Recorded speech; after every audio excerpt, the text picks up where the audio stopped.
শাফিন, আমি আপনাকে একটু জানিয়ে রাখি যে গেল 4ই মে ভারত সরকার পেঁয়াজ রপ্তানিতে নিষেধাজ্ঞা তুলে নেয়। তবে নিষেধাজ্ঞা তুলে নেবার পরেও কিন্তু 40% শুল্ক আরোপ করে দেয় পেঁয়াজ রপ্তানিতে, যার ফলে কিন্তু ব্যবসায়ীরা পেঁয়াজ আমদানিতে আগ্রহ প্রকাশ করেনি। তবে একজন ব্যবসায়ী গেল 15ই মে ভারত থেকে 30 টন পেঁয়াজ আমদানি করে 40% শুল্ক দিয়ে, এবং সেই পেঁয়াজ আমদানি করবার আজকে প্রায় 4 দিন হয়ে যাচ্ছে, তারপরেও কিন্তু সেই পেঁয়াজটি তিনি বিক্রি করতে পারেনি। সেই আমি যে জায়গাটিতে দাঁড়িয়ে রয়েছি সেই গুদামে এখন পর্যন্ত সেই 30 টন পেঁয়াজ পড়ে রয়েছে, সেটি বিক্রি অপেক্ষায়।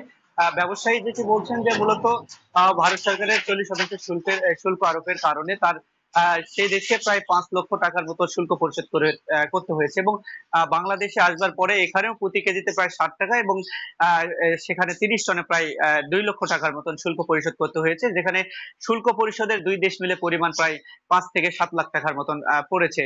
এবং পেঁয়াজের যে ক্রয় মূল্য রয়েছে এবং অন্যান্য খরচ রয়েছে, সব মিলে তার প্রতি কেজিতে প্রায় 50 থেকে 60 টাকা পড়তা পড়ে। যার কারণে সাধারণ যারা পাইকার রয়েছেন তারা কিন্তু এই পেঁয়াজগুলোর দাম 50 থেকে 55 টাকা করছে এই পেঁয়াজগুলোর।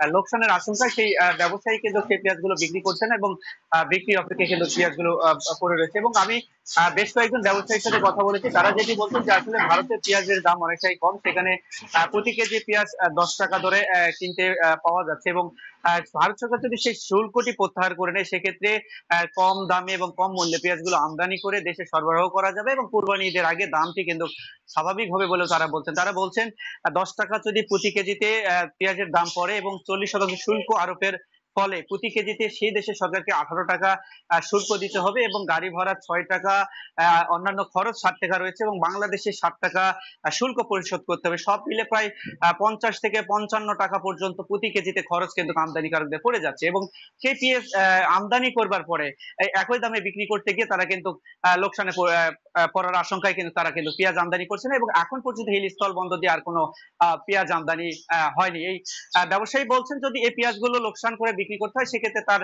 এই 30 টনে প্রায় 5 থেকে 7 লাখ টাকার মতন প্রায় লোকসান করতে হবে। তো সাপিন, সব মিলিয়ে বলা চলে যে শুল্ক আরোপের কারণে পেঁয়াজকে আমদানি করে কিন্তু বিক্রি করতে পারছে না এই ব্যবসায়ী। সাপিন।